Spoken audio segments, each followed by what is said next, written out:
नमः.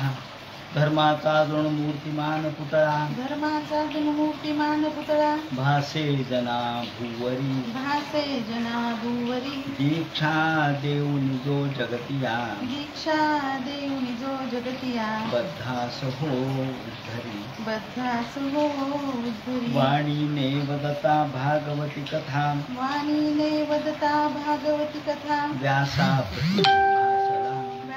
प्रति भासला, तो हा गुरु श्री जनार्दनाचा, गुरु श्री जनार्दनाचा, पाटांगणी शोभला. पाटांगणी सद्गुरुनाथ महाराज की जय.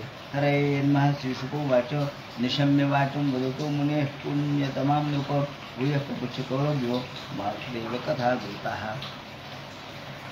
भगवान वेदव्यास वर्णन करून सांगू लागले. शुकाचार्य राजा परीक्षितीला, सूत शौनकादिकाला आणि मैत्रेय विदुराला सांगतात. याप्रमाणे ब्रह्मदेवाच्या शरीरापासून एक मिथुन म्हणजे स्त्री पुरुष हे प्रगट झाले.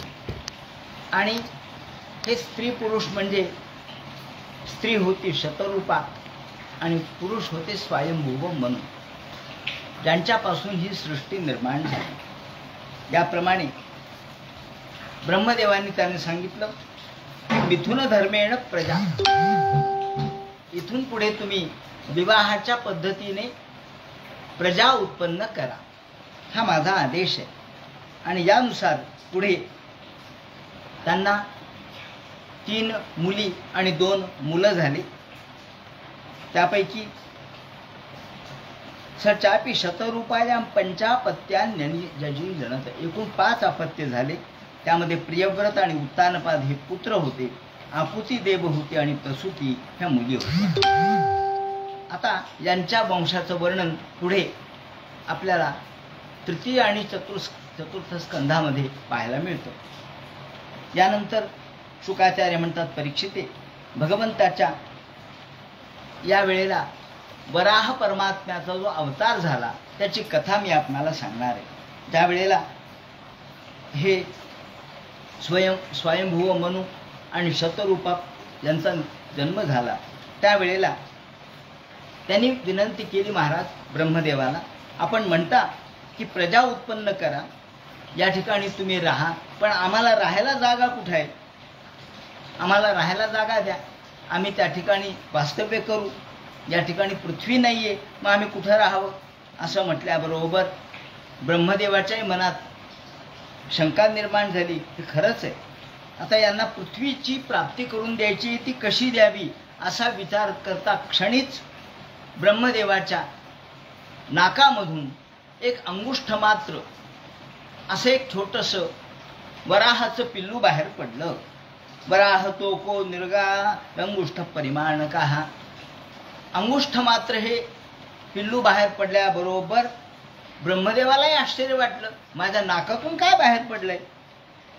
आणि पाहता पाहता गजमात्र, हत्ती एवढं ते दिसू लागलं. गजमात्र प्रवृद्धे, भरा भरा भरा भरा वाढलं, ते थेट एखाद्या महान हत्ती एवढं दिसू लागलं.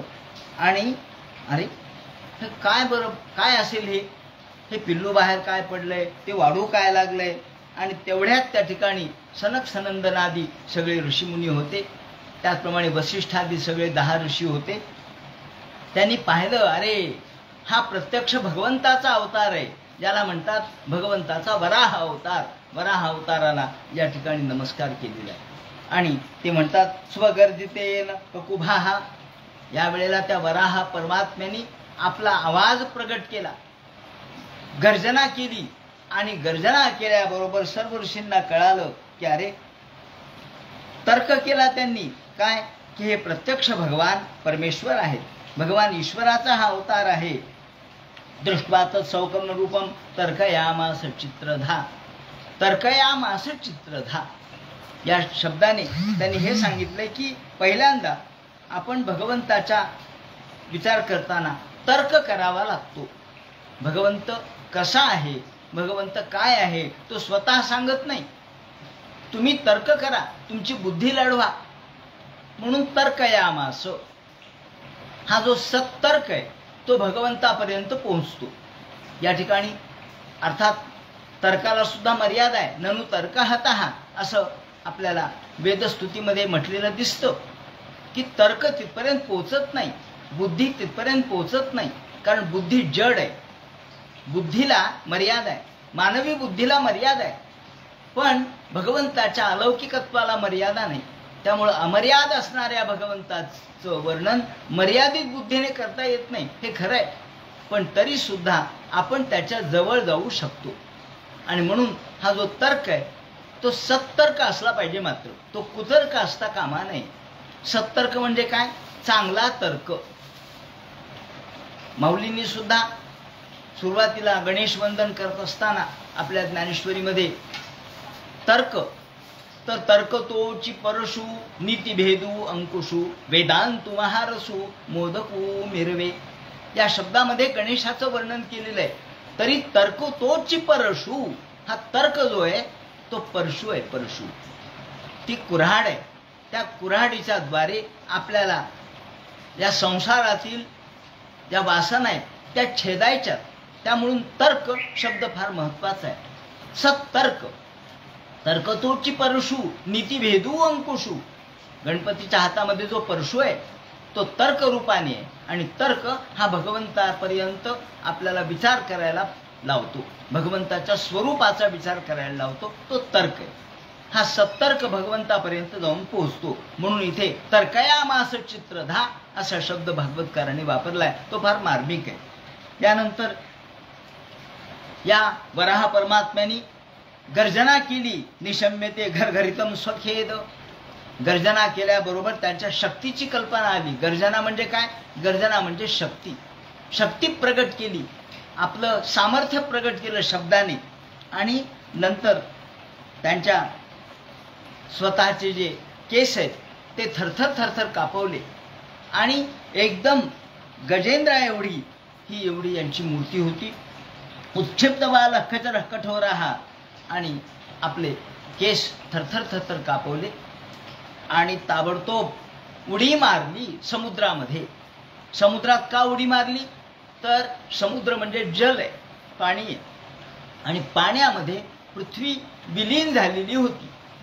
आता या ठिकाणी आपल्याला हे जेव्हा आपण पूर्ण समग्र विश्वाच्या अंताचा विचार करतो, प्रलयाचा विचार करतो, त्यावेळेला कशामध्ये काय विलीन होतं हे त्यांनी सांगितलेलं आहे. उत्पत्ती आपण पाहिली. आता विलीनीकरण करत असताना ते म्हणतात आधी पृथ्वी जो भाग आहे, जो जडत्वाचा आहे, तो आधी पाण्यामध्ये विलीन होतो. पृथ्वी पाण्यात विलीन होते, पाणी तेजात विलीन होतं, तेज वायूत विलीन होतं, वायू आकाशात विलीन होतो, आकाश महत्तत्वात विलीन होतं, महत्तत्व हे मायेमध्ये विलीन होतं, आणि माया ब्रह्मामध्ये विलीन होतं. याप्रमाणे याचा शेवट प्रलयाचा जो आविष्कार आहे तो या प्रकारचा होत असतो. त्याप्रमाणे म्हणून जी पृथ्वी तत्व आहे ते पाण्यात विलीन झालेलं आहे, आणि म्हणून पाण्यामध्ये उडी मारली. तिथून पृथ्वी तत्व शोधायचंय. मग शोधायचंय तर आपल्याला शोधण्यासाठी अवयव कोणता आहे? तर पृथ्वी ही गंधवती आहे. यातला सूक्ष्म तत्वज्ञान जर आपण लक्षात घेतलं की भगवंतांनी हा वराहाचा अवतार का धारण केला, तर गंध हा वराहाला ताबडतोब कळतो. गंध म्हणजे वास. वास हा नाकाने घेतला जातो, आणि त्यांचं घ्राणेंद्रिय अत्यंत तल्लख असल्यामुळं भगवंतांनी हा अवतार धारण केला. आणि यामध्ये गंध तत्व, तत्र गंधवती पृथ्वी असं म्हटलेलं आहे. पृथ्वी ही गंधवती आहे. फुलाला सुगंध मातीचा. वेगवेगळे फुलं आहेत, पण त्यातला सुगंध भिन्न भिन्न आहे. तो कुठून आला सुगंध? हा मातीचा सुगंध आहे. मातीतून हा सुगंध फुलामध्ये प्रविष्ट झाला. त्यामुळं गंध हे मातीचं तत्व आहे, पृथ्वीचं तत्व आहे, मूळ. याला आपण तन्मात्रा असं म्हणतो. गंध तन्मात्रा. तन्मात्रा मूळ असतात, आणि त्यातून पंचमहाभूत प्रगट होतात. गंध ही तन्मात्रा आहे. गंधाच्या द्वारे पृथ्वी प्रगट होते, पृथ्वी व्यक्त होते. फूल आपण हातात घेतलं आणि सगळीकडे त्याचा सुवास पसरला तर समजायचं गंध तत्व सगळीकडे, आणि गंध म्हणजे पृथ्वी तत्व आहे. याप्रमाणे हे गंध तत्वाचा आविष्कार पृथ्वीच्या द्वारे होतो. म्हणून मूळ तत्व गंध आहे. मूळ पृथ्वीचं तत्व गंधवती पृथ्वी असल्यामुळं त्याचा वास भगवंताला घ्यायचा आहे आणि त्यातून ते जमा करायचे. या जलामध्ये विलीन झालेलं गंध तत्व एकत्र गोळा करायचंय. म्हणून भगवंतानी घ्राणेन पृथिव्या पदवीं विजिघ्राण, भगवंतानी घ्राणेन पृथिव्या, हा घ्राणाने आपल्या नाकाच्या द्वारे पृथ्वीचा शोध घेतला आणि विजिघ्राण शोध घेतला, नाकाने वास घेतला आणि ताबडतोब या पाण्यामध्ये उडी मारली. त्या पाण्यामध्ये आपले स्वतःचे प्रचंड असणारे पाय, त्या पायाने पाणी बाजूला करत करत करत, लाटा बाजूला करत करत करत खोल आतमध्ये शिरले. त्या ठिकाणी पृथ्वी तत्व होतं ते उचललं. स्वदंष्ट्र योधृत्य महिम निमग्नाम, आणि जी पृथ्वी पाण्यामध्ये एकरूप झालेली होती तिला आपल्या दंतावर, आपल्या दाताच्या टोकावर घेतलं आणि वरती येऊ लागले. तत्रापि दैत्यम गदयापतंतम, तेवढ्यात तिथे दैत्य हा जो हिरण्याक्ष आहे त्या हिरण्याक्षमध्ये आला. हिरण्याक्षाला त्यांनी ठार केलं. त्याचं वर्णन पुढे येणारच आहे. तमाल नीलम दंत कोटिया, आणि भगवान स्वतः तमाल नील वर्णाचे होते, सावळ्या रंगाचे होते. त्या सावळ्या रंगाच्या भगवंताच्या मूर्तीवर ही जी पृथ्वी आहे ती कशी दिसत होती त्याने वर्णन केलंय. एखाद्या कमलाप्रमाणे दिसत होती, एखाद्या कमलाप्रमाणे शोभिवंत ही पृथ्वी दिसू लागली. आणि क्षमात्मुत्क्षिपंतम गजलीलयांक, भगवंतानी एक गजप्राय पर्वतप्राय रूप धारण केलेलं होतं. म्हणून एखाद्या पर्वतावर किंवा एखाद्या हत्तीनं आपल्या सोंडेमध्ये ज्याप्रमाणे हा कमल धारण करावं तसे भगवान दिसू लागले. प्रज्ञाय बद्धांजलयोरून वाकैर विरंज मुख्या उपतस्तुरी शम्म, आणि या ठिकाणी भगवंताचं स्तुतिस्तवन ब्रह्मादिक देवांनी केलेलं आहे. भगवान वरती येऊ लागलेले आहेत आणि वरती येता येता हिरण्याक्ष मध्ये आला, त्या हिरण्याक्षाचा वध केला आणि भगवान वरती येऊ लागले, पृथ्वी घेऊन वरती येऊ लागले. हे पाहिल्याबरोबर सगळे ऋषी मुनी ब्रह्मादिक देव हे सगळे भगवंताची प्रार्थना करू लागले. आता हे जे वर्णन आहे ते अत्यंत सुंदर आहे. पूर्ण सांगरूपक म्हणतात त्याला. सांगरूपक म्हणजे पहिल्यापासून शेवटपर्यंत रूपकात्मक वर्णन केलेले आहे. आणि हे रूपकात्मक वर्णन वैदिक भाषेत केलंय, यज्ञाच्या भाषेत केलंय. यज्ञाच्या भाषेत का बरं केलं? अहो, हे सगळे ऋषी यज्ञ करणारे होते, त्यामुळे त्यांना यज्ञाचंच रूप वराहामध्ये दिसलंय. म्हणून या वराह परमात्म्याला यज्ञावतार असा शब्द वापरलाय. वराह परमात्मा हा यज्ञावतार आहे, हा पहिला अवतार आहे. ज्या भागवताला प्रारंभ झाल्यानंतरचा भगवंताचा पहिला अवतार व्यापक स्वरूपामध्ये जो जगत कल्याणार्थ निर्माण झाला तो आहे यज्ञावतार, तो आहे वराहावतार. हा वराहावतार यज्ञावतार आहे आणि त्याची स्तुती या ठिकाणी जी केलेली आहे ती खरोखर अत्यंत सुंदर आहे. त्याचं काही शब्दामध्ये मी वर्णन करतो. जितम जितम ते जित यज्ञ भावन. सगळे ऋषी मुनी देव म्हणू लागले, देवा आपण अजिता आहात. जितम जितम ते, हे देवा आपण अजिता आहात, तुम्हाला कोणी जिंकू शकत नाही. तुम्ही अजिंक्य आहात, अजित आहात आणि तुमचा जय जयकार असो. जय जयकार, तेव्हापासून जय जयकाराची पद्धत आहे. आपण म्हणतो ना, काही कोणाचं नाव घेतो जय हो जय हो. आता हे जय जे आहे हे जयकार परिधुन्वते नमः, हे भगवंता आपण हे 3 रूपातलं आहे. यज्ञाला 3 रूप आहेत. एक कर्मप्रधान आहे, एक ज्ञानप्रधान आहे आणि भक्तिप्रधान आहे. असा धर्म यज्ञ 3 प्रकारचा आहे. आणि या ठिकाणी पूर्ण हे वराह परमात्म्याचे सगळं रूप यज्ञातल्या पात्रांच्या अनुसार वर्णन केलेलं आहे. म्हणजे यज्ञातले जे पात्र आहेत, यज्ञातलं जे स्वरूप आहे ते भगवंताच्याकडे या ठिकाणी रूपकात्मक पद्धतीने पाहिलेले आहे. काय वर्णन केले पहा आता. यद्रोगमर्तेषु निर्भरा तस्मै नमः कारण सुकरायते. हे कारण सुकर हा कोण आहे? तर हा कारण परमात्मा आहे. सगळ्या जगाचं जगत कारण आहे. कार्य जग नंतर झालं, पण आधी कारणात्मक स्वरूप भगवंताने धारण केलेलं होतं. रूपम तव तत्तनुदुष्कृतात्मनाम. हे देवा, सामान्य लोकांना तुमचं रूप कळणार नाही. सामान्य लोकांना कसं कळेल हो? हिरण्याक्ष काय म्हणला? काय रे ए वनगोचरा, वनामध्ये राहणाऱ्या एका प्राण्या, असा शब्द वापरला. हिरण्यकशिपूने काय म्हटलं? अरे माझ्या भावाला मारण्यासाठी डुकराचं रूप घेतलं. डुक्कर दिसलं त्याला, कारण जो जसा बघतो तसा त्याला देव दिसतो. देवामध्ये भेद नाहीये, परंतु तुमच्या वृत्तीमध्ये भेद आहे आणि वृत्तीभेदानुसार देवाचं दर्शन होत असतं. म्हणून ते म्हणतात देवा दुर्दर्शनम. सामान्य माणसाला दृष्टाला तुम्ही कळणारच नाहीत, कारण तुम्ही यद्भरात्मकम. तुम्ही डुक्कर नाहीयेत. यद्भरात्मकम, तुम्ही अध्वर आहात. अध्वर म्हणजे यज्ञ आहे. तुमचं रूप म्हणजे यज्ञात्मक आहे आणि यज्ञ हे तुमचं स्वरूप आहे. अध्वर शब्दाचा अर्थ मुद्दाम या ठिकाणी सांगतो. ध्वर म्हणजे हिंसा आणि अध्वर म्हणजे अहिंसा. यज्ञामध्ये हिंसा होत नव्हती. लोक चुकीचं सांगतात यज्ञामध्ये हिंसा होती, नव्हती.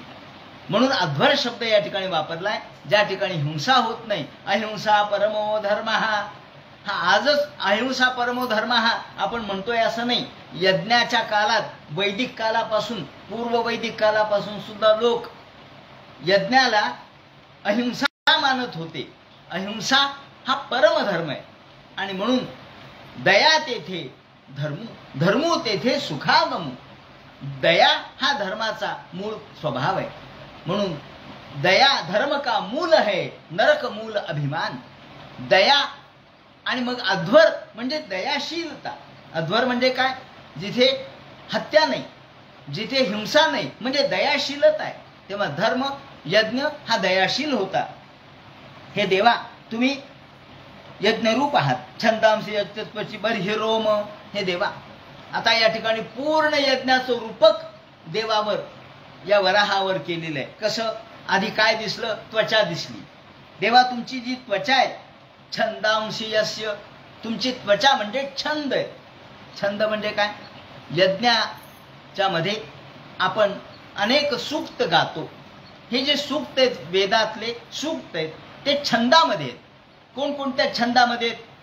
काल आपण बघितलं, ब्रह्मदेवापासून हे सगळे निर्माण झाले छंद. कोणकोणते? बृहती, जगती, गायत्री, त्रिष्टुप, अनुष्टुप, विराट इत्यादी छंद जे निर्माण झालेत, हे सगळे तुझ्या त्वचेमध्ये आहेत. तुझी त्वचा म्हणजे तुझं वरचं रूप हे कसं आहे? तर ते छंद रूप आहे. छंद म्हणजे वेदातले सूक्त ज्या गायनाच्या पद्धतीने, जे गीतात्मक पद्धतीने प्रगट होतात, हे तुझं बाह्य स्वरूप आहे. म्हणून छंदांशी यशत्वाची बर्हि रोम. आणि तुझ्या अंगावर जे रोम आहेत, रोम म्हणजे काय? केस. हे केस म्हणजे दर्भ आहेत. आपण दर्भ वापरतो, आपल्या पितराच्या काही गोष्टीसाठी दर्भ वापरतो. दर्भ कसे असतात? ते दर्भ अत्यंत, दर्भ शब्दाला कुश असं म्हणतात. दर्भाला कुश असं नाव आहे. कुश म्हणजे दर्भ. आणि दर्भ मिळवणं इतकं सोपं नाहीये. सगळं गवत आणि दर्भ याच्यात फरक आहे. जो दर्भ गोळा करतो तो हुशार, म्हणून जो कुश गोळा करतो तो कुशल. कुशल म्हणजे हुशार, ज्ञानी. का? तो कुश गोळा करण्यात पटा येते, म्हणून तो कुशल. म्हणून दर्भ, कुश हे सहजासहजी प्राप्त होणारं नाहीये. ते आपल्याला मोठ्या कौशल्याने प्राप्त करून घ्यावं लागतं. म्हणून ते म्हणतात तुझ्या अंगावरचे जे केस आहेत ते दर्भ आहेत. स्वाज्यम दृशित्वं घृषू. आणि तुझ्या डोळ्यामध्ये काय आहे? तर डोळ्यामध्ये तूप आहे. तूप, आज्य. आज्य म्हणजे तूप. तूप तुमच्या डोळ्यात आहे. देवा तुमचे डोळे दयार्द्र आहेत, करुणार्द्र आहेत, प्रेमार्द्र आहेत. आणि म्हणून तूप ज्याप्रमाणे अग्नीला प्रज्वलित करतं, तसं तुमच्या डोळ्यामधलं तेज आम्हाला दिसतंय. आणि या ठिकाणी डोळे आणि ते तूप यांचं एक नातं आहे. आपल्याला माहित आहे की आपण जर तूप आपल्या शरीरासाठी आवश्यक आहे. ते जेवढं पाहिजे तेवढं खाल्लं म्हणजे आपले तेजस्विता वाढते. तेजस्विता म्हणजे आपल्यामध्ये जो ओज आहे, आपल्यामध्ये जे तेज आहे, ते समीरा पुष्टीही, ती पुष्टी प्राप्त होते या तुपाने. म्हणून आपल्या मंत्रामध्ये, ब्राह्मणी नावाच्या मंत्रामध्ये त्यांनी जो आज्य म्हणजे जो तुपाने भगवंताला स्नान घालतो त्याला समीरा पुष्टीही, त्याला तेजस्विता प्राप्त होते. तेजस्विनाम बधितमस्तु, तेजस्विता प्राप्त होते जो तुपाने भगवंताला स्नान घालतो. म्हणजे या ठिकाणी भगवान हा तूप त्याच्या डोळ्यात आहे हे म्हणण्यामध्ये तात्पर्य असं आहे की डोळ्यामध्ये असलेली शक्ती तुपाने वाढत असते. म्हणून आपण प्राणप्रतिष्ठा करताना काय करतो, तूप घेतो आणि ते मूर्तीच्या डोळ्याला लावतो. आता पहा, चतुर्थीच्या दिवशी आपण गणपतीची प्राणप्रतिष्ठा करतो, पार्थिव गणपतीची. त्या तूप घेतो आणि डोळ्याला लावतो. महालक्ष्मीच्या वेळेस सुद्धा प्राणप्रतिष्ठा करताना तूप घेतो आणि डोळ्याला लावतो. का बरं? तर तुपामधून डोळे तेजस्वी होतात आणि डोळ्यामध्ये प्राण येतो. तुपाच्या द्वारे प्राण डोळ्यामध्ये प्रवेशतो, म्हणून प्राणप्रतिष्ठा. म्हणून आपण तूप या ठिकाणी डोळ्याला लावण्याची पद्धत आहे. तेव्हा तूप त्याच्या मागे एक शास्त्र आहे. सहज उगीच काही केलं म्हणून नाहीये, त्याच्या मागे शास्त्र आहे. आणि तुपाच्या द्वारे अग्नी सुद्धा प्रज्वलित होतो तुपानेच. मग डोळ्यातला प्राण, डोळ्यातलं प्राणतत्व, डोळ्यातला जिवंतपणा सुद्धा तुपानेच वाढत असतो. म्हणून देवा, तुमच्या डोळ्यामध्ये तूप आहे या शब्दाचा कितीतरी सूक्ष्म अर्थ आपल्याला काढता येईल. एक तर त्याची तेजस्विता आहे, त्याचप्रमाणे त्यामधला मायाळूपणा आहे, प्रेमळपणा आहे, करुणात्मता आहे, आणि तिसरी गोष्ट म्हणजे प्राणशक्ती आहे. या दृष्टीने स्वाज्यम दृश्यत मंग्रिषु चातुर्होत्रम, आणि तुझे जे 4 पाय आहेत ते चातुर्होत्र आहेत. चातुर्होत्र म्हणजे या यज्ञामध्ये जे 4 जण असतात त्यामध्ये एक ब्रह्मा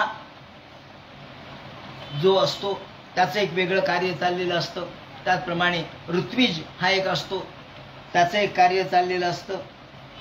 त्याप्रमाणे ते म्हणतात की ब्रह्मा, उद्गाता, अध्वर्यू असे आणि होता असे 4 जण असतात. यज्ञामध्ये 4घांचं काम असतं. एक होता, दुसरा अध्वर्यू, तिसरा उद्गाता आणि ब्रह्मा. आणि या 4घांच्या वेगवेगळ्या कार्यानुसार यज्ञ चाललेला असतो.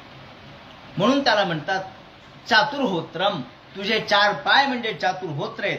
तुझे 4 पाय म्हणजे होता, अध्वर्यू, उद्गात आणि ब्रह्मा आहेत. याप्रमाणे देवा, श्रुतुंड अशी ईशनाशयो रीडोदरे चमसा कर्णरंध्रे.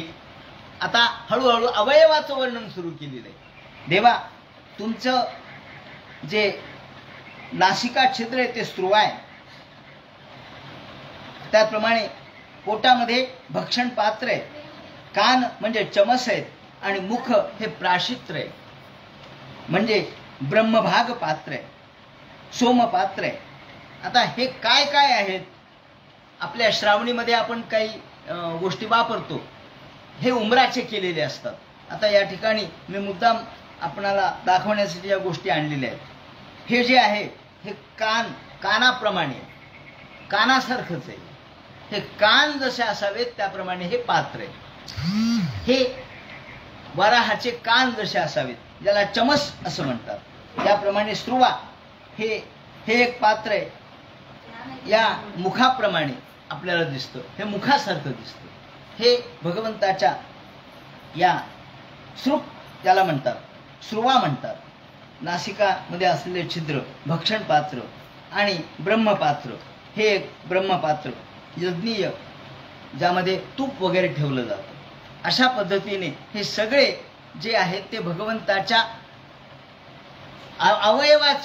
अवयवाचा विचार करून केलेले आहेत. हे एक पात्र अवयवाचा विचार करून केलेलं आहे. त्याचप्रमाणे हे एक पात्र चमस, जे कानाच्या पद्धतीचे, कान जसे असावेत त्याप्रमाणे. अशा पद्धतीने हे देवा, आपण प्राशित्र मात्रे ग्रसने ग्राहस्तू, तुमचं जे चरवण आहे, तुम्ही जे चावता तेच अग्निहोत्र आहे. तुमचं चावणं म्हणजेच अग्निहोत्र आहे. कारण तुम्ही चावण्यामधून जे अन्न ग्रहण करता, त्यांनी तुम्हाला तृप्ती होते. म्हणजे तुमचे मुख हे अग्नीचंच मुख आहे, त्यामध्ये अग्निहोत्रच आहे, भगवान अग्निहोत्रम. याप्रमाणे संपूर्ण या शरीराचं वर्णन, शरीराच्या अवयवाचं वर्णन या ठिकाणी जे केलेलं आहे ते यज्ञाच्या स्वरूपाचं केलेलं आहे. म्हणून त्याला रूपकात्मक किंवा आपल्याला पूर्ण सांग रूपक ज्याला म्हणता येईल, परिपूर्ण अंग, प्रत्येक गोष्टीचं रूपक यज्ञाचंच वापरलंय. प्रत्येक गोष्टीला यज्ञाचं स्वरूप दिलेलं आहे. आता अनेक यज्ञाचे शब्द आपल्याला माहीत नाहीत, श्रुप माहीत नाही, श्रुवा मैत्री, वसुधारा माहीत नाही, किंवा अनेक शब्द आपल्याला माहीत नाही आहेत, पण तिथे वापरलेत त्यांनी. अग्निष्टोम, अत्यष्टोम, उक्थ, षोडशी, वाजपेय, अतिरात्र, अप्तोर्याम, ह्या 7 संस्था आहेत. हे सगळे यज्ञाचे नाव आहेत. आणि हे तुमच्या 7 संस्था म्हणजे तुमच्या शरीरामध्ये ज्या 7 संस्था आपल्यामध्ये असतात त्या तुमच्या शरीरातले ह्या संस्था आहेत. त्याप्रमाणे तुम्ही सोमसहित याग, क्रतू आणि यज्ञ हे दोन्ही तुमचंच आहे, सोमरहित आणि सोमसहित. काही यज्ञामध्ये सोम म्हणजे सोम असतो, काही यज्ञामध्ये सोम नसतो, त्याला आपण सोमरस म्हणतो. हा सोमरस काही यज्ञामध्ये नसतो, तर त्याला यज्ञ म्हणतात. आणि ज्यामध्ये सोमरस असतो त्याला क्रतू म्हणतात. क्रतू, यज्ञ म्हणजे क्रतूच, क्रतू म्हणजे यज्ञ, पण त्यात थोडा फरक आहे. याप्रमाणे हे देवा आपण त्रयीमयम रूपमिदम सौकरम च सौकरम, तुम्ही जे रूप धारण केलेलं आहे, सौकर वपू, जी सुकरात्मक वपू, ही वेदात्मक वपू आहे, ही यज्ञात्मक वपू आहे. आणि त्यामुळं तुमचं रूपच आम्हाला यज्ञाचं स्वरूप दिसतं. तुमच्या या वेळेला तुम्ही भगवान वरती आलेले आहेत आणि त्याने आपलं अंग थरर कापवलं.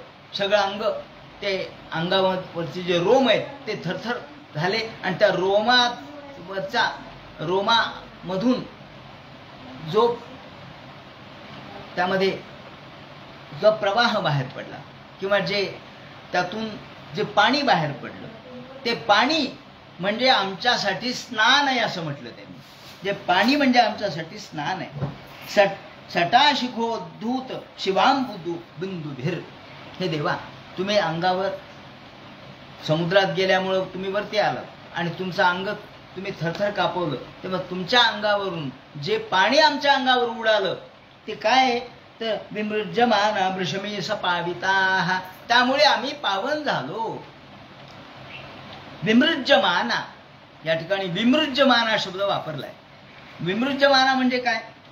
आता या ठिकाणी मुद्दाम टीकाकारांनी असं म्हटलंय की खरं म्हणजे मार्जन विधी हा विसिच्यमाना असंही म्हणलं असतं तर चाललं असतं. विसिच्यमाना त्याचा अर्थ एकच होतो, अंगावर आमचे शिंतोडे उडाले, विसिच्यमाना. पण विमृज्यमाना का म्हटलंय ते म्हणतात हा मार्जन विधी आहे. मार्जन म्हणजे आपण संध्या करताना पळीमध्ये पाणी घेतो आणि आपोहिष्टामयोग स्थान ऊर्जे दधातना म्हणून सगळं पाणी आपल्या अंगावर उडवतो. हा मार्जन विधी आहे. याने काय होतं, आपल्या शरीराची शुद्धी होते. मार्जन म्हणजे शरीराची शुद्धी करण्याचा विधी. तेव्हा हा तुमच्या अंगावरून उडालेलं जे पाणी आहे ते आमच्या अंगावर जे उडालं ते मार्जन आहे. मार्जन, त्याने आम्ही भिजलो म्हणजे भिजलो, पण त्यातून आम्ही पाविता पवित्र झालो, हा अर्थ त्याने व्यक्त करायचा आहे. म्हणून विमृज्यमाना शब्द आला, नाही तर विसिच्यमाना शब्द सुद्धा चालला असता. पण शब्दामधलं कोणता शब्द काय वापरायचा आणि त्याचा अर्थ काय होतो, विमृज्यमाना आणि नंतर पाविता हा म्हटलंय. आम्ही त्यांनी पवित्र झालो, पावन झालो. हे देवा या ठिकाणी सर्व भगवंताची स्तुती सर्वांनी केली. स इथं भगवान दुर्वी विश्वक्सेन प्रजापती ही, आणि भगवंतांनी ती पृथ्वी स्थापित केली. आता या ठिकाणी अभ्यासकांनी असं म्हटलंय की ही पृथ्वी भगवंतांनी स्थापन केली. अध्याह पृथ्वी असं वेद वचन आहे. म्हणजे पृथ्वी काय तर जलतत्वातून तिची उत्पत्ती आहे. जलतत्वातील पृथ्वी तत्व भगवंतांनी आपल्या ईश सामर्थ्याने प्रगट केलं, म्हणून अध्याह पृथ्वी असं वेदवचन आहे. त्यानंतर हे नाकातून बाहेर कशामुळे पडले? नाक ते म्हणतात याचं तात्पर्य असं आहे की अनुनासिक जे आहे उच्चार अनुनासिकाचा तो नाकातूनच होत असतो. ओमचा जो उच्चार आहे तो नाकातूनच होत असतो. ओम नाक बंद करून आपल्याला ओम नाही म्हणता येणार, कारण त्यातला जो स्वर आहे अनुनासिकचा तो नाकातून येतो. नाकातून येतो म्हणूनच आपण त्याला अनुनासिक म्हणतो. कंठातून येतो म्हणून कंठ्य म्हणतो. दातामधून उच्चार येतो म्हणून दंत्य म्हणतात. टाळूपासून उच्चार येतो म्हणून तालव्य म्हणतात. आणि नाकातून उच्चार येतो म्हणून अनुनासिक म्हणतात. म्हणून ब्रह्मदेवाच्या नाकातून हे जे बारीकसं पिल्लू बाहेर पडलं तो ओंकारच होता. ओम शब्द होता. आणि हा ओंकार अनुनासिक हेच याचं स्वरूप आहे. आणि ओम पासूनच सगळं विश्व निर्माण झालं. ओम इत्यक्षरम ब्रह्म. वेद या ठिकाणी गीता बोलते ओम इत्यक्षरम ब्रह्म. ओम हे ब्रह्माचं स्वरूप आहे. मग ब्रह्म तर व्यापक आहे, विराट आहे, हो, पण त्याचं सूक्ष्म स्वरूप ओम आहे. अ उ आणि म हे या ब्रह्माचं मूळ स्वरूप आहे. तसं या ठिकाणी त्यांच्या नाकातून जे बाहेर पडलं तो ओंकार होता, असं आपल्याला तात्पर्य या ठिकाणी काढता येतं. आणि हे ऋषीप्रणित हे यज्ञ स्वरूप, यज्ञाचं रूपक या ठिकाणी प्रगट केलं. ऋषीच वर्णन करणारे असल्यामुळं ऋषीच काय करत होते, या भगवंताचं वर्णन करत होते किंवा त्यांचं स्तुतिस्तवन करत होते. म्हणून ते यज्ञाच्याच सगळ्या रूपांचं वर्णन त्यांनी केलं. जे आपण पाहिलेलं असतं त्याचंच वर्णन आपण करतो. जे पाहिलंच नाही त्याचं वर्णन कसं करू. आपण जे पाहतो, जे आपल्यावर संस्कार असतात तेच रूप आपल्याला दिसतं. म्हणून वराह हे याचं प्रतीक आहे असं त्यांनी म्हटलं.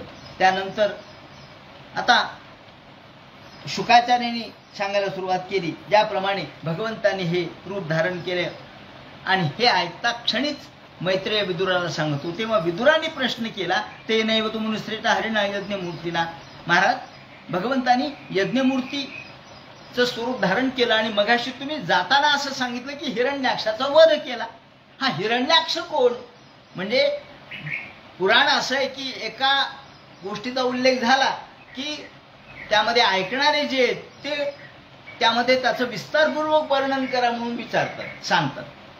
आणि याप्रमाणे त्यांनी विचारल्यावरून उत्तर ते देऊ लागले. तसंच चोधर्थ क्षोणीम स्वदंशा ग्रहण लिहिलंय. भगवंतांनी आपल्या दातावरही धारण केलेली पृथ्वी याला अडवून, तो कोण होता दैत्य की ज्यांनी भगवंताला अडवलं आणि कशामुळे अडवलं हे आम्हाला सांगा. असं म्हटल्यावर मैत्रेय विदुराला म्हणतात, हे विदुरा, त्याचं असं घडलं की एकदा साधू वीर त्वया पृष्ठ मवतार कथा हरे. हे भगवंताच्या ह्या कथा मोठ्या सुंदर आहेत. ब्रह्मणा देवदेवेन, ब्रह्म दक्षाची मुलगी ही दितिर दाक्षायणी, दाक्षायणी दक्षाची मुलगी. दक्षाला एकूण 13 मुली होत्या. हा आणि मरीचीचे पुत्र कश्यप, मरीची अंगिरस हे सुरुवातीला जन्माला आलेले 10 पैकी एक आहेत. त्या मरीचीचे पुत्र कश्यप हे ऋषी होते, तपस्वी होते. आणि एकदा दक्षाने विचारलं की सगळ्या मुलींना तुम्हाला लग्न कोणाशी करायचंय असं विचारल्याबरोबर त्यांनी सांगितलं सगळ्यांनी आम्हाला कश्यपाशी लग्न करायचंय. ज्याप्रमाणे फक्त दाक्षायणींनी भगवान शिवाशी लग्न केलं, बाकीच्या सर्वांनी या लग्न केलं ते कश्यपाशी. त्यामुळं कश्यपाच्या ह्या सगळ्या बायका झाल्या. या दिती ही कश्यपाचीच बायको, परंतु बाकी सर्वांना मुलं झाले, बाळ झाले, अपत्य झाले. पण ते कोणकोणत्या त्यांनी वर्णन केले, आदिती, दिती, दनू, काष्ठा, अरिष्ठा, सुरसा, इला, मुनी, क्रोधवशा, ताम्रा, सुरभी, सरमा आणि तिमी अशा ह्या मुली होत्या. 6 स्कंदामध्ये याचं वर्णन आलेलं आहे. तेव्हा ह्या सगळ्या सख्या बहिणी सवती होत्या. एके दिवशी ही दिती कश्यपाजवळ आली. संध्याकाळची वेळ होती आणि कश्यप त्या ठिकाणी पूजे अर्चेमध्ये, यज्ञ करण्यामध्ये, संध्याकाळच्या वेळेचा जो यज्ञ आहे तो करण्यासाठी, हवन करण्यासाठी आलेले होते. सूर्यास्ताच्या वेळेला अग्नीमध्ये हवन करावं म्हणून आले होते आणि स्नान वगैरे करून तिथे बसले. इकडे अग्नी पेटवला. तेवढ्यात ही धावत आली आणि हात जोडली. महाराज, आर्तोपसर्पणम भूमन नमोघम ही महीयसी. महाराज, अहो, ते म्हणाले काय?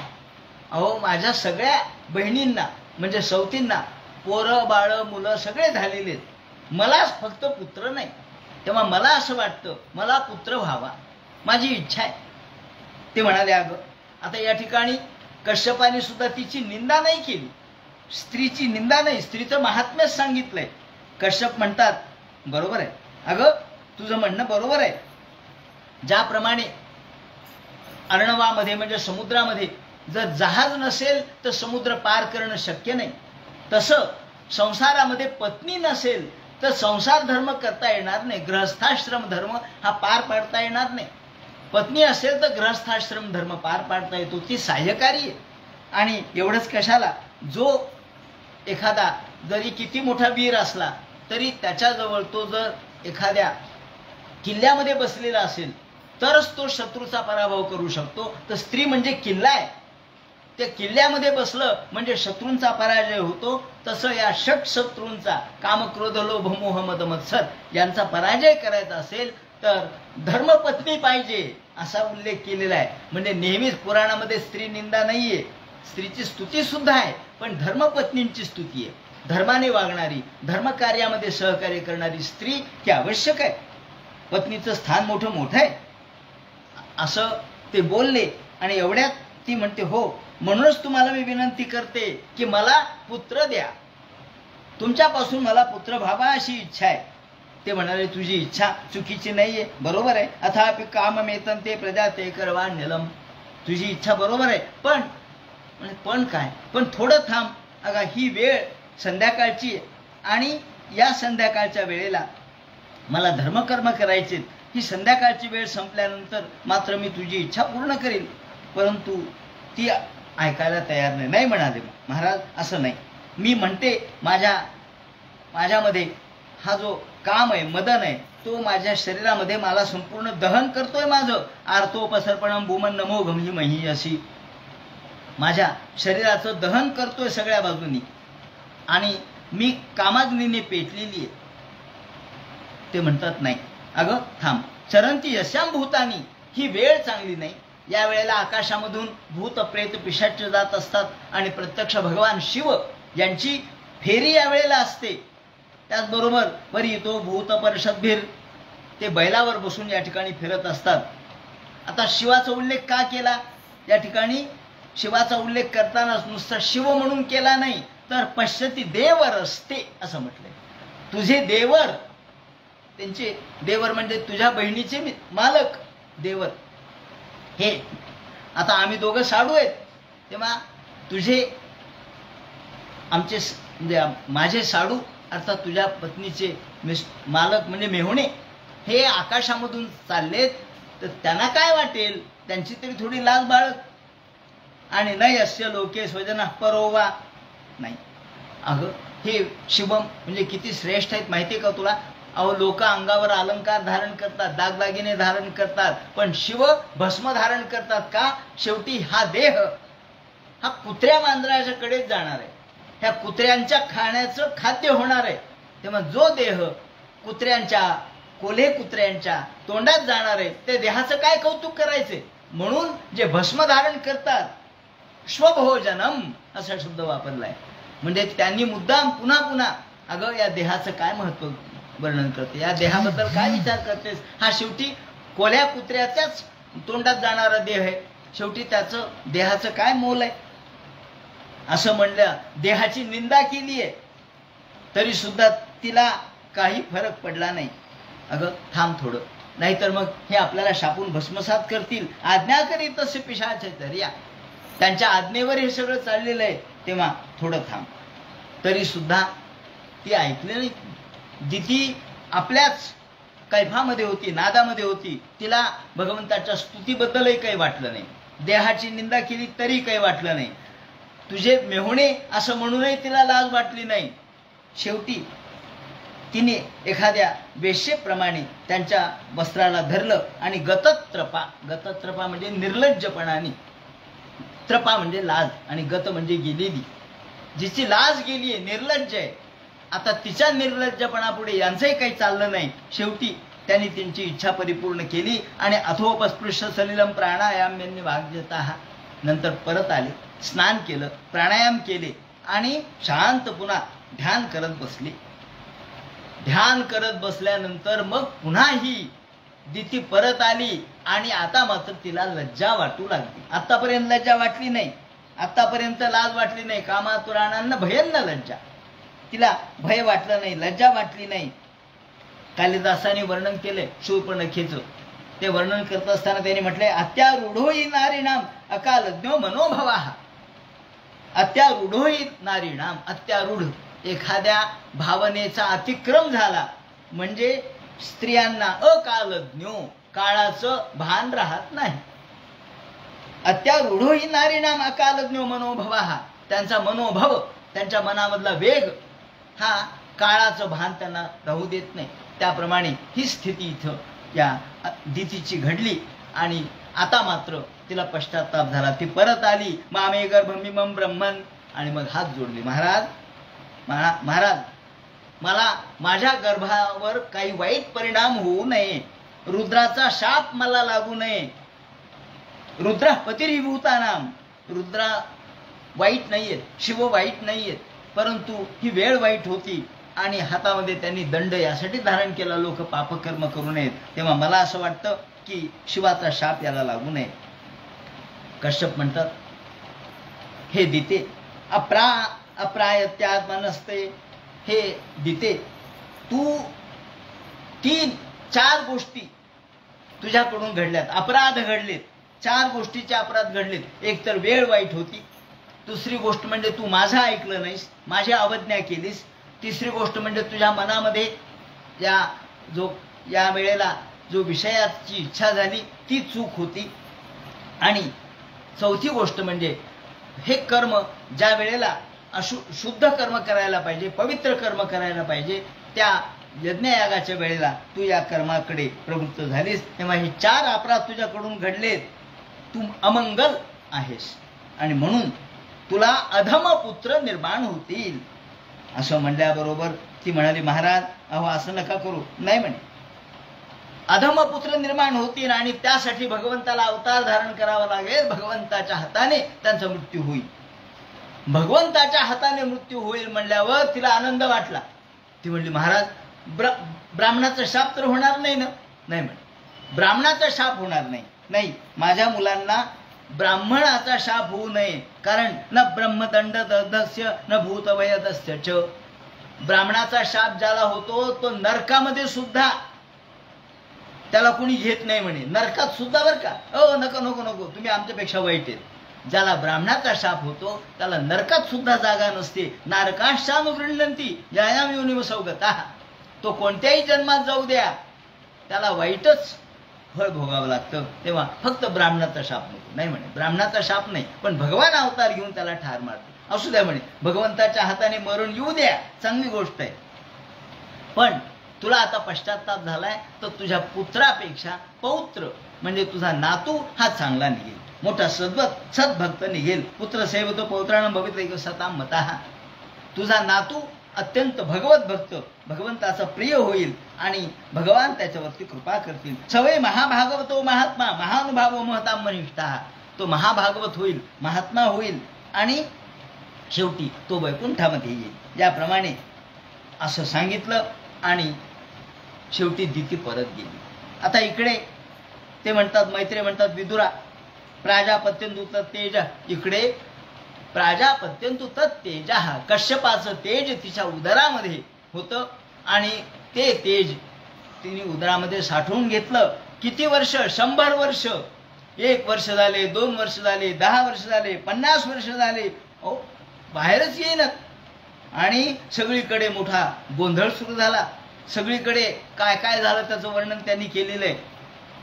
ह्या तिच्या उदरामध्ये जे 2 महान भयानक अशा प्रकारचे राक्षस हे प्रगट झालेले होते. त्या राक्षसांच्यामुळं अंधार पडला सगळीकडं. लोकांना दिवसही कळणं रात्रही कळणं. म्हणजे काय दिवस आहे का रात्र आहे? अंधारच अंधार सगळीकडं. यज्ञयाग लोकांना करता येईनात, पूजा अर्चा लोकांना करता येईनात आणि सगळीकडे पुवांचा वर्षाव सुरू झाला. वाईट गोष्टी दिसू लागल्या. काही जे उलूक आहेत, कुत्रे आहेत, ते वाईट अशा प्रकारचा आवाज करू लागले. म्हणजे असं काय झालंय हो? म्हणले असं का होऊ लागलं? तर त्यांनी सांगितलं, अहो राक्षस जन्माला येणार आहेत. आत्मनि प्रोतभुवनंच सदसदात्मकम यस्य वाचा प्रजा सर्वा गावस्थन्ते व यंत्रिताः. त्यांनी वर्णन केलंय की यस्य वाचा प्रजा सर्वा, वेदवाणीच्या नियंत्रणामध्ये सगळे माणसं व्यवहार करतात. यस्य वाचा प्रजा सर्वा गावस्थन्ते व यंत्रिताः. गावस्थंत्रे व यंत्रिताः. गाव म्हणजे गाव नाही, गाव म्हणजे बैल किंवा गाय. यांच्या नाकामध्ये जशी व्यसनच असते त्याप्रमाणे भगवंताच्या वेदरूपी आदेशाची व्यसन आपल्याला आहे. म्हणजे आपण वेदाच्या मर्यादेत काम केलं पाहिजे. वेदाने जे सांगितलंय, शास्त्र म्हणेल जे सोडावे ते राज्य हि तृण मानावे. शास्त्र मर्यादा आपण पाळली पाहिजे, वेद मर्यादा आपण पाळली पाहिजे. वेदाने दोन पद्धतीने सांगितलंय, एक आदेश आणि दुसरा निषेध. आदेश म्हणजे असं करावं हा आदेश, आणि निषेध म्हणजे असं करू नये हा निषेध. वेदांच्या या आदेश आणि निषेधामध्ये जे लोक वावरतात त्याला आपण सांसारिक लोक म्हणतो. तेव्हा जे सकाम अंतःकरणाने वेदाज्ञा पाळतात ते कर्मबद्ध आहेत, पण जे निष्काम भगवंताची सेवा करतात, योगी आहेत, ते मुक्त आहेत. त्यांच्या नाकामध्ये ती व्यसन नसते. आपल्या नाकात व्यसन आहे, पण जे मुक्त आहेत त्यांच्या नाकामध्ये ती व्यसन नसते. यस्य वाचा प्रजा सर्वा गावस्थन्ते व यंत्रिताः हरन्ति बलिमायत्ता तस्मै मुख्याय ते नमः. तेव्हा अशा भगवंताला नमस्कार असो म्हणून हात जोडले. तस्य वाक्तन्ते नाम नामानि दामानि. ईश्वराची वाणी हीच व्यसन, ईश्वराची वाणी हीच धर्ममर्यादा. आणि मग या ठिकाणी मैत्री म्हणतात, विदुरा आता हे एष देव दितेर गर्भाओज काश्यपमर्पितम. हा दितेच्या पोटामधला जो गर्भ होता तो वाढू लागला आणि त्यामध्ये 2 राक्षस प्रगट होणार आहेत असं म्हटल्याबरोबर ब्रह्मदेवांनी, नारद आणि ब्रह्मदेव यांचाही संवाद या ठिकाणी आहे. मानसामे सुता युष्मत पूर्वजा सनकादया. ब्रह्मदेव सांगतात की हे जे 2 जण आहेत ते पूर्वीचे जय विजय होते. ते एकदा सनकादिक जेव्हा भगवंताच्या दर्शनासाठी वैकुंठाला गेले त्यावेळेला या दोघांनी त्यांना अडवलं, त्यांना येऊ दिलं नाही. न यत्र नैश्रेयसम नाम वनम कामदुघैर द्रुमाः. नैश्रेयस नावाच्या वनामध्ये हे गेलेले असताना तिथून पुढे वैकुंठात जायचंय, त्या ठिकाणी या दोघांनी त्यांना अडवलं आणि अडवल्यामुळं त्यांनी यांना शाप दिला. असं म्हटल्याबरोबर त्यांनी विचारणा केली, महाराज असं का घडलं, हा शाप का घडला, त्याने अडवलं का ते आम्हाला सांगा. असं म्हटल्यानंतर आता या ठिकाणी वैकुंठाचं जे वर्णन करतील. वैकुंठ कसं आहे, आता आपण तर काही वैकुंठ पाहिलं नाही, पाहिलं असं तर आठवत नाही. तर वैकुंठ कसं आहे, वैकुंठाचं वर्णन या ठिकाणी केलेलं आहे. तिथे काय काय कोणकोणत्या प्रकारचे झाड आहेत, कोणकोणत्या प्रकारची फुलं आहेत आणि तिथे काय तिथलं वातावरण आहे याचं वर्णन इथे केलेलं आहे. ते सगळं वर्णन उद्याच्या चिंतनामध्ये आपण सांगू. हरे नमः. पुंडली कवरदे हर विठ्ठल. सीताकांत स्मरण सीताकांत स्मरण. जय जय राम. पार्वती पते हर हर महादेव.